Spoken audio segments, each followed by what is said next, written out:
everyone. I would just like to start off by saying I hope everyone is doing well during this crisis. Now, before I get into too much detail about my topic, I would like to ask you to close your eyes. Now, imagine you're in the African safari. The sun is beating down with a temperature of 90 plus degrees. There is a drought and you haven't had a sip of water in days. The watering holes have dried up, making hunting for food an almost impossible feat. It sounds very stressful, right? This is just one tiny example of many stressful situations animals in the wild must face daily. Many necessary factors for life aren't always accessible in the wild. As an aspiring zoologist and zookeeper myself, it is clear that modern-day zoos, if correctly run, provide their inhabitants with a regular food supply, stable habitat, and the freedom to express their normal behaviors. Starting off, animals in captivity have a regular food supply. A good feeding routine keeps an animal active and gives them something to look forward to every day. A regular source of food decreases the need for hunting instincts, which can cause stress, especially when an animal hasn't been able to hunt in a long time or hasn't consumed food in general in a very long time. Nutrient-rich meals, which are often provided by zoos, make sure an animal stays physically and mentally healthy. It gives them the correct proteins and nutrients that their diets require. That also goes for non-predator animals who simply just need some good greens on a daily diet. Animals in captivity also have a stable habitat, which is necessary along with a good food source. A reliable environment created by zoos allow for healthy behaviors that an animal would normally go with in the wild.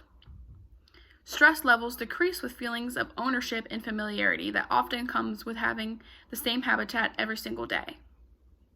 Habitat loss is one of the main reasons for animal extinction rates within the wild, so a zoo providing a stable habitat to an animal is always beneficial.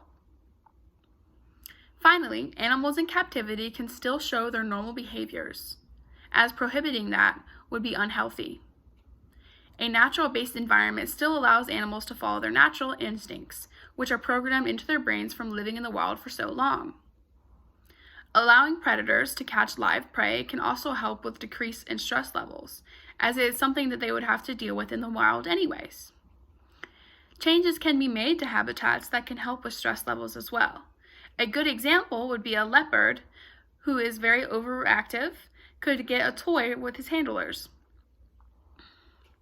Now, I would ask that you close your eyes again. Imagine that you're lying down in the shade next to a small pond. You just took a swim through the cool water on a hot day. Feeding time is soon, and then you get to play with your handlers. Life couldn't be better, and your stress levels are lower than ever. You have a delicious food supply in a daily routine. You own a beautiful habitat, and you can do whatever feels natural all day long. In conclusion, as long as the conditions are right within the zoos of today, animals show through physical responses that they are healthy. This means that not only are animals healthy in the wild, but zoos are able to provide a captive habitat that allows them to thrive. Animals in captivity often live longer than animals in the wild. Although there are many factors that can provide those results, it is clear to see that with the combination of a stable habitat, good food source, and the ability to go throughout their natural instincts, that animals are able to be healthy in captivity. Thanks for your time.